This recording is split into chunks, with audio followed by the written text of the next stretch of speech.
Yun mga ERP, dumating na yung ano natin, itong DDR3L na HyperX. So 4GB. So isa lang muna in order ko kasi titignan ko siya kung gagana siya sa laptop natin. Pagka gumana, i-order tayo ulit ang isa. So good job din sa seller kasi meron na siyang free na micro USB. Ayan. 2.0.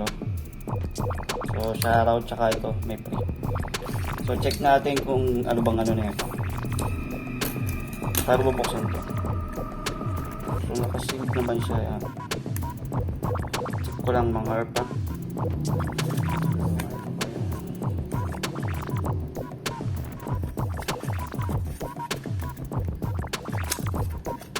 So yun, ito na mga ERP. So HyperX.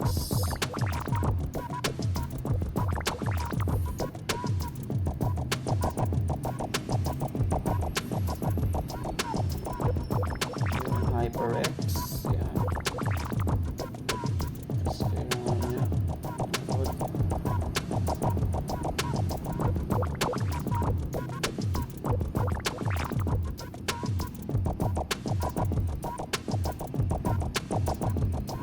So, DDR3L. So, salpak natin.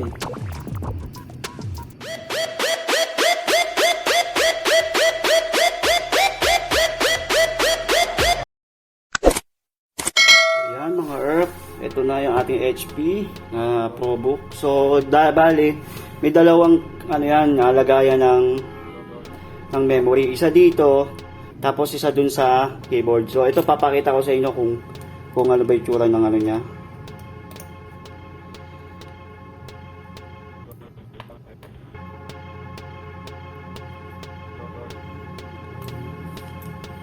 So, tabi natin yan, ayan. So, ayan nakuha. Parang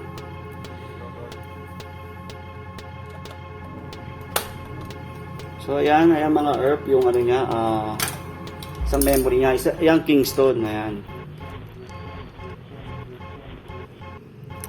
Wait lang tingnan, ayusin ko lang tong camera kasi hindi ko makita. So ayan, Kingston. So ang pag-alis na mga ERP, ito may dalawang clip yan dyan. Iaano niyo siya, baba natin, ayan. Iaangat nyo lang to, yan. Ipupul nyo lang siya pag ganun para bumuka. Yun. So once na tumaas siya, yun na yun. So ito yung dati niyang memory. Ayan. So ito sabay na yun. Ayan. So DDR3 na 2GB lang. Yun. So ito is DDR3L na 4GB.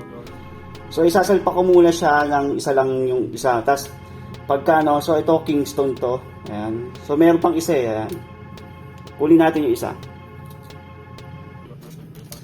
So kung bubuksan naman natin yung keyboard dito, mga ERP, sa HP ProBook, meron siyang bukasan na yan sa keypad to sa keypad. So luluwagan nyo lang yan. Kasi itong isa dito rin yan, isa.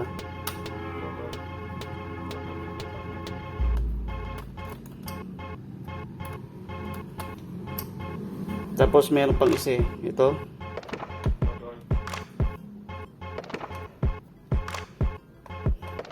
So tatlo yan mga ERP, tatlong screw yan para mabuksan nyo yung keypad.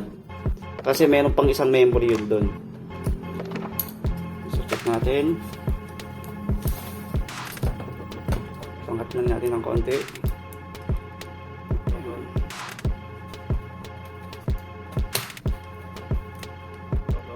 So pag naano nyo na yung tatlong screw sa likod, meron yan ditong clip, ibababa nyo lang. Ayan, 1, 2, 3, 4, apat pala, apat. Tapos pag nababa nyo na yung clip na yan, yan. So meron din siyang ano yan dito, value papaakyat. Ngayon, wag nyo basa-basa kasi may ribbon yan. Once na masira tong ribbon na punit, hindi nagagana yung ano nyo. Ayan.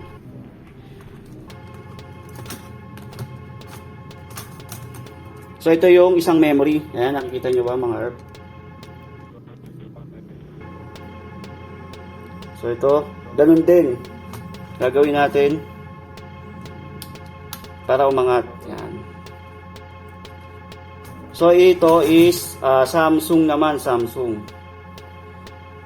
DDR3 RAID na 4GB. Ayan. Kung nakikita nyo, ayan. 2GB 2RXL. So dito natin ilalagay yung itong DDR3L na HyperX. Ayan. Hyper Impact. So dito natin ilalagay mga ERP pa. So ang paglagay naman yung mga ERP is nakikita nyo yung pinakalo na yan. Teka lang. Ayan yan, nakikita nyo yung pattern na yan. Meron yan. Tapos ito yung na parang nakauwang. So 204 pins, kaya nga 204 pins. So madali lang pagsalpak niya mga ERP. Ilalapat nyo lang siyang ganyan. Ayan. Pag nakita nyo na siyang nalapat na gano'n, ibababa nyo na lang siya. Ayan. Once na may narinig kayong click na gano'n, ibig sabihin, okay na yun. Ayan. So, okay na mga ERP. So, yan ang dati niya is Samsung tsaka Kingston na 2GB, 2GB. Ngayon, in-order ko lang muna is isang 4GB kasi testing ko kung gagana tong DDRL na 1.5. So, ang pinagkaiba niya kasi sa DDRL tsaka sa DDR3 is yung low volts lang to, low volts. So, okay to sa mga pang-gamings. Yan. So, lagyan na natin ulit. So, pag nalagay natin mga ERP, ilalagay nyo lang ulit itong clip na pataas. Yan, sa mga may probook dyan. Tapos, bababa natin ulit. Yan, taas natin. Tapos, ihigpitan natin to. Ayan. Higpitan natin yan.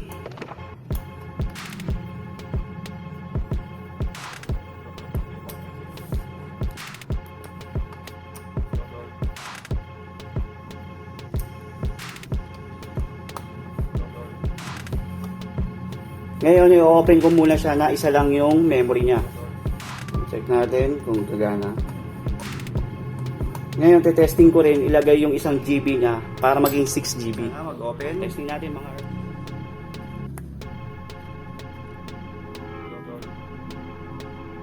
Sana basahin yung memory natin. Ayan. Ayun, nag-open. So, ibig sabihin, okay siya mga ERP. Ba? Kasi nag-open siya. So, ayan. Yun. Tsaka lang open ko. So, check natin kung gagana ba yung 4GB niya. Pero okay naman kasi mga ERP. Ayan, nag-open naman yung laptop. So, ibig sabihin, okay yung RAM. So, ayan. So, ngayon, para makita natin yung mga ERP, yung RAM is, pupunta kayo dito, ayan, sa searching button na yan. Type nyo Task Manager. Task Manager, ayan. Tapos yan, sa performance. Lakihan nyo lang, ayan. So, sa performance, ayan, CPU. So, ayan, oh. Memory, ayan, 41%. So, bumaba siya, mga ERP. Kasi dati, 61. Itong memory natin. So, ayan, gumagana, mga ERP, ayan, oh. Ayan. 4GB, DDR3. So, user, tingnan natin tong user natin. So, ayan o, 41%. Dati, 63 yan. So, check naman natin, isalpak natin yung isang memory para maging 6GB siya. Ayan. Tingnan natin kung gagana mga ERP. Ayan. So, ayan yung performance niya, ayan mga ERP. Ayan. So, ito yung ano natin, ito yung isa nating ano, ay, ba't nawala? Ayan. 60GB na SSD, 60G, tapos itong isa natin na disk is Hitachi, 160GB yan. Tapos yung memory natin is yung 4GB, ayan, 4GB lang. So ito yung CPU natin is yung i5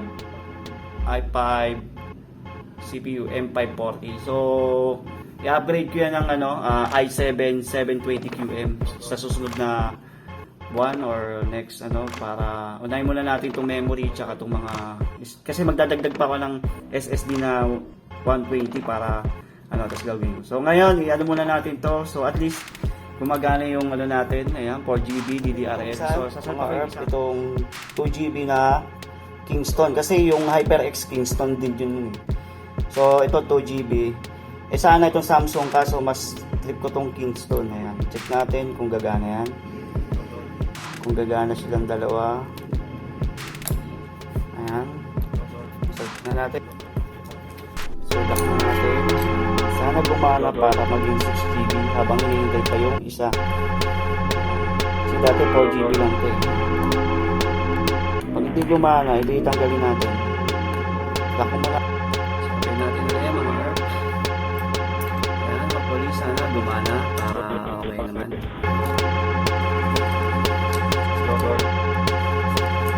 So, bibenta ko na lang ito. 6GB. Tapos sa mga gusto ko na lang. Gumana siya mga herb. So, yun na mga herb. Check natin ulit. Dito sa may searching photos. Task manager. Task manager. Check natin. Tapos punta kayo dito sa may performance. So yun. Check natin itong memory natin. So ayun mga herb. 6GB. Ayan. So 6GB na siya mga herb. Okay. So ibig sabihin roll na natin yung performance. Yun, 43. Okay, maganda yung niya.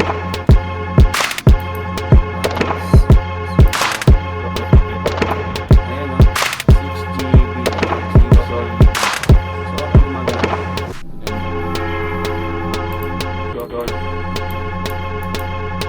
So, yun lang mga herb. Sa mga subscribe dyan, ayan. Iabangan nyo po yung natin, yung minoxidil. So, thank you. God bless.